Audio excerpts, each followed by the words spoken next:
Welcome back to the Daily Crypto Deep Dive. Today, we need to talk about the Drift exploit, because this was not some tiny little DeFi mishap buried in the corner of crypto. This was a monster hit, with estimates putting the damage at around $270 million. That is the kind of number that makes people stop scrolling. To put that into perspective, you're talking about enough money to buy hundreds of luxury homes in some parts of the UK, a serious private jet, fleets of Lamborghinis, or pay thousands of people a full year's salary.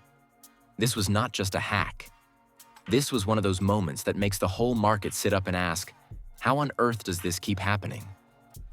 Now, the interesting part is that this does not appear to be the usual story of a coder finding a basic bug in a smart contract and draining the funds in one clean move.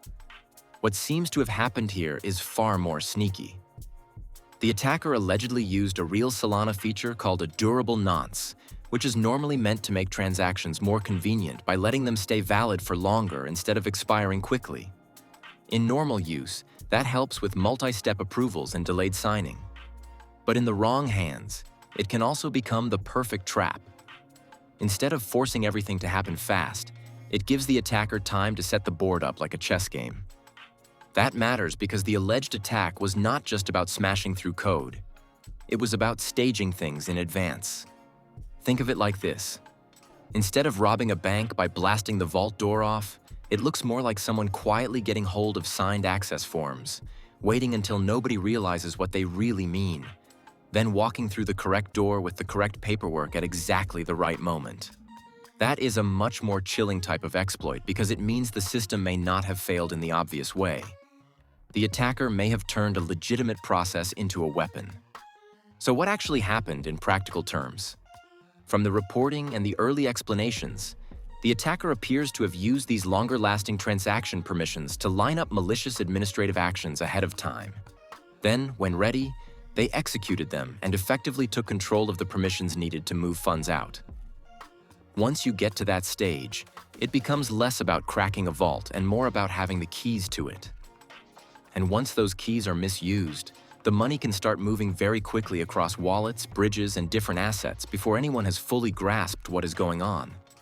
That is the part most casual listeners need to understand. In crypto, when people hear hack, they often imagine some genius breaking a line of code in real time. But a lot of the really big losses happen because someone found a way around the human layer. Somebody signed something they should not. Somebody trusts a process they should have questioned. Somebody assumes a routine approval is harmless when it is not. If that is what happened here, then the scary part is not that Drift's code was uniquely terrible.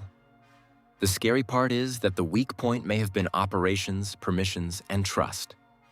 While we are on this subject, a quick word from today's sponsor.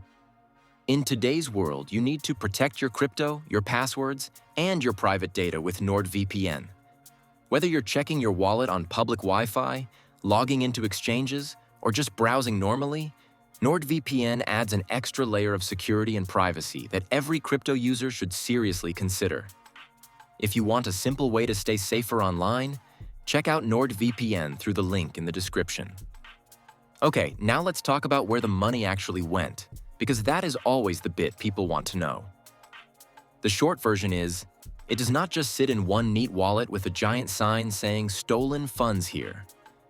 Once assets are drained in a big exploit, they are usually moved through a series of wallets very quickly. Some may be swapped into more liquid assets. Some may be bridged.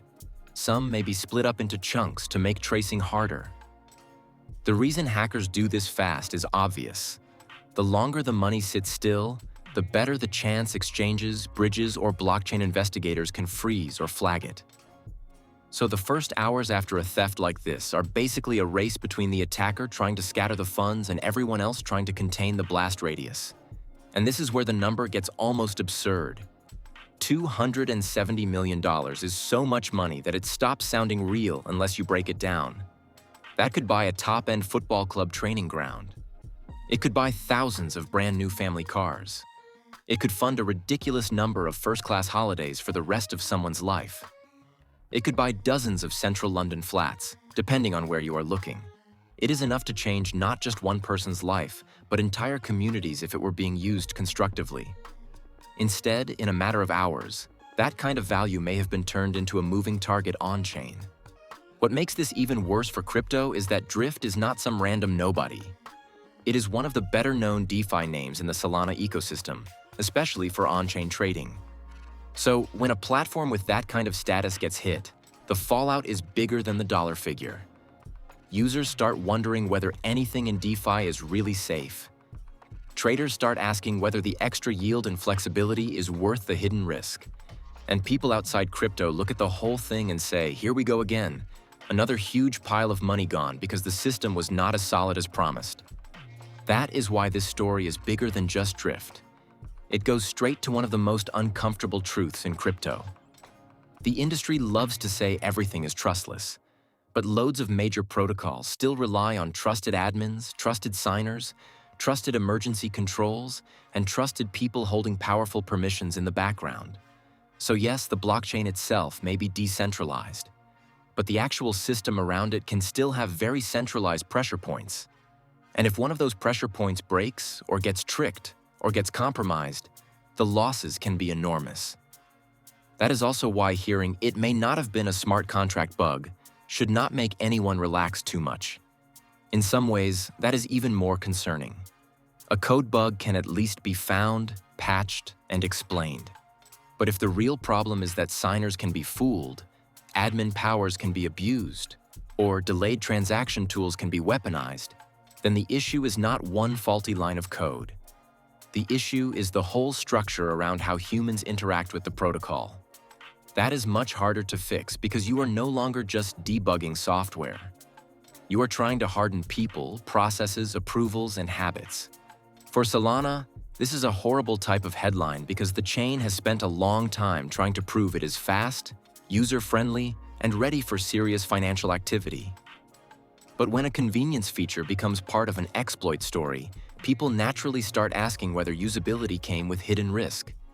That does not mean Solana itself is broken. But it does mean the ecosystem now has to answer tough questions about whether flexibility and speed have been matched by proper guardrails. And that is the real takeaway. The Drift exploit is not just a story about stolen money. It is a story about crypto growing up and discovering that the next wave of attacks may not come from obvious coding mistakes. They may come from valid tools used the wrong way. They may come from workflow weaknesses. They may come from the simple fact that humans are still sitting in the middle of these systems, signing, approving, trusting, and sometimes missing what is right in front of them. So when you zoom out, this was not just another bad day for one protocol. It was a warning shot for the whole market. Because if an attacker can turn convenience into a weapon and move something like $270 million through the system before the dust settles, then the real weak point in crypto may not be the chain at all. It may still be the people holding the keys. Drop your thoughts in the comments, smash like, follow, and we will see you at the top.